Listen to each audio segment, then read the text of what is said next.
Hello friends, இன்றைக்கி ஒரு super and டேஸ்டியான நாட்டுக்கோழி சூப் தான் பார்க்க போகிறோம். அதுக்காக கொஞ்சமாக நாட்டுக்கோழி எடுத்துகிட்டு இந்த மாதிரி உரலில் போட்டு நல்லா தட்டி வச்சுக்கலாம். அந்த எலும்பு எல்லாமே நல்லா தட்டிட்டு சேர்க்கும்போது சாறு நல்லா இறங்கும், டேஸ்ட் நல்லாயிருக்கும். இதிலே கொஞ்சமாக சின்ன வெங்காயம் ஆட் பண்ணிக்கிறேன், கொஞ்சமாக இஞ்சி, ஒரு 5 பல் அளவுக்கு பூண்டு ஆட் பண்ணிக்கலாம். அதையும் நல்லா தட்டி வச்சிட்றேன். கொஞ்சமாக நல்லெண்ணெய் ஆட் பண்ணிக்கிறேன், அது கூட கொஞ்சமாக ஜீரகம் ஆட் பண்ணிக்கிறேன். நம்ம தட்டி வச்சுருக்க வெங்காயத்தை ஆட் பண்ணிவிட்டு நல்லா வதக்கிக்கலாம். ஒரு தக்காளி குட்டியாக கட் பண்ணி வச்சுருக்கேன், அதை ஆட் பண்ணிக்கிறேன். அது கூடவே நம்ம தட்டி வச்சுருக்க கறியும் ஆட் பண்ணிடலாம். இந்த மாதிரி சூப்பெல்லாம் பண்ணும்போது நம்ம சின்ன வெங்காயம் ஆட் பண்ணால் தான் டேஸ்ட் ரொம்பவே சூப்பராக இருக்கும்.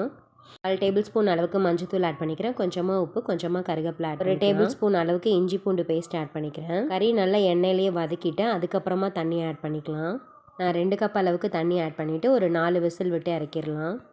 கறியும் நல்லா வெந்துடும். வெந்ததுக்கப்புறம் நம்ம கொஞ்சமாக கொத்தமல்லி தழை ஆட் பண்ணிக்கிறேன். வரத்துக்காக பார்த்திங்கன்னா நான் பெப்பர் மட்டும்தான் ஆட் பண்ணுறேன், ஃபஸ்ட்டே ஆட் பண்ணல. குடிக்கும்போது எவ்வளோ தேவையோ அவ்வளோ மட்டும் ஆட் பண்ணி குடிச்சிக்கலாம். சூப்பர் அண்ட் டேஸ்டியான நாட்டுக்கோழி சூப் ரெடி ஆயிடுச்சு. கண்டிப்பாக அந்த ரெசிபியை ட்ரை பண்ணி பாருங்கள். தேங்க்யூ.